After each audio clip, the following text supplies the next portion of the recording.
Everyone, we are working on practice sheet number 7. So if you will take out your formula chart,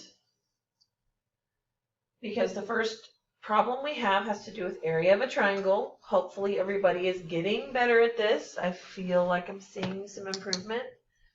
So this one says, find the area of the triangle, and we want the formula. So we look back at our formula chart. It says triangle A equals half BH.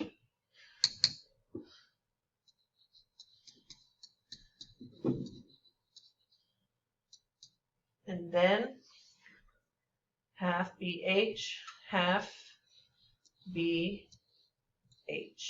Just get in the habit. That way you know exactly how many numbers. But the first number has to be a half. B and H. That should be this one and this one because that's where the right angle is. I don't need that because I'm not doing perimeter. 8 times 13.6.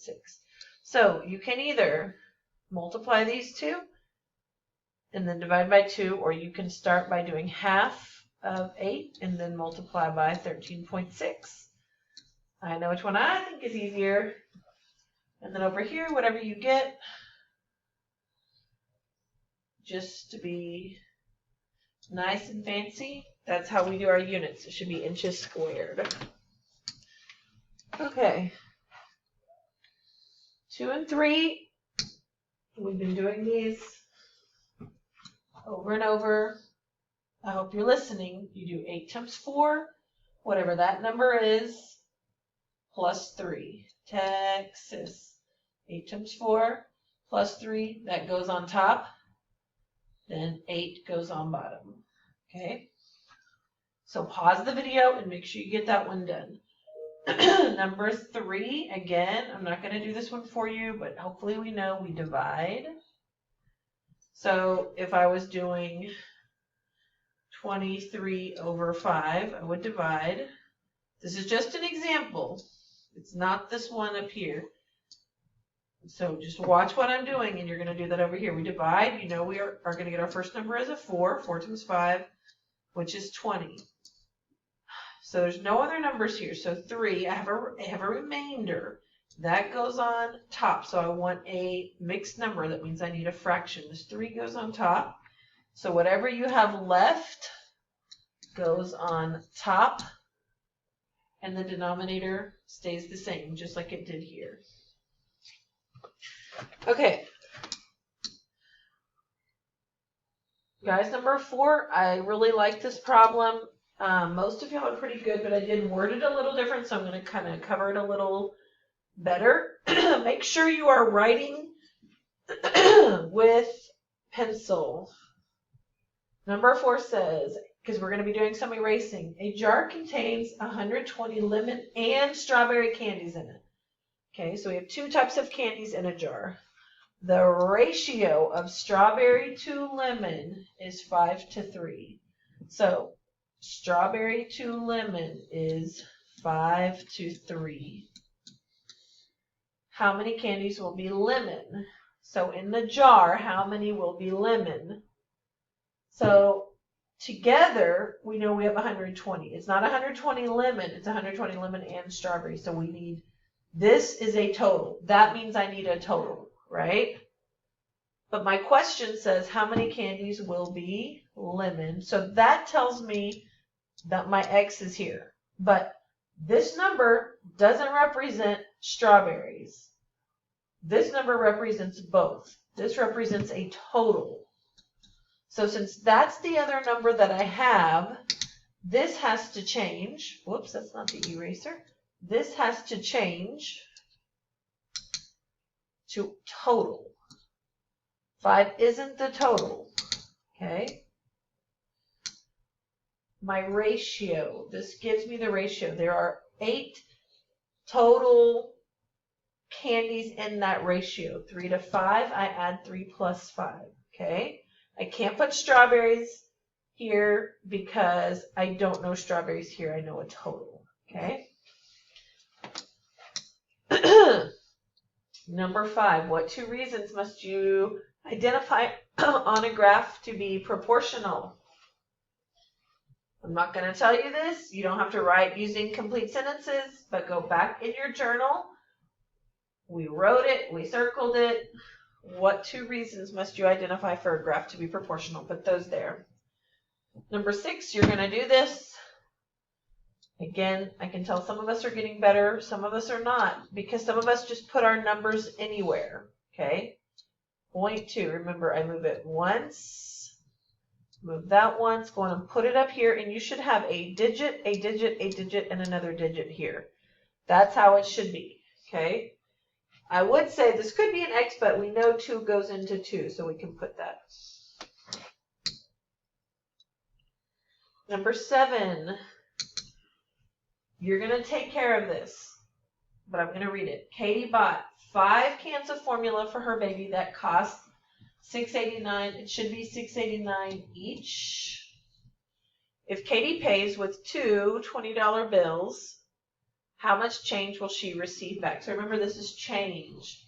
And I want you to think, it says 2 $20 bills. How much is 2 $20 bills going to be? Okay. Hopefully you remember, we are subtracting at the end. That is our goal. The last step is subtract. We're not going to deal with tax. There's no tax on formula. Okay. Number 7. An aquarium contains 145 fish. If 3/5 of the fish, I'll have that corrected, weigh less than 6 pounds, how many of the fish will weigh less than 5 pounds? I got to fix that too. This should say 6. I'm glad I haven't printed this yet. An aquarium contains 145 fish. If 3/5 of the fish weigh less than 6 pounds, how many of the fish weigh less than 6 pounds? So, we know that 3/5 weigh less. So I would put 3/5. And then it says of 145. Okay, we have to take 3/5. So your job would be, this is the way I would do it. My brain, this is how I think about it. We have 145. Okay, if this represents 145, 3/5 of the fish. Okay, 1, 2, 3. Okay, so I have to divide this 145 by 5 and put it in here. So if you divide 145 by 5, you can put it in each of these. Then we multiply by 3. You multiply by 3 because I have 3 sections. So take that, divide it by 5, put that number in each one of these. Then you multiply by 3. Okay. Number 8. This is not a triangle problem. Hopefully you can tell that's same. What do we do when it's same? Number 9. The cost of 4 pounds of grapes is $7.56. What is the constant of proportionality that relates the cost in dollars Y,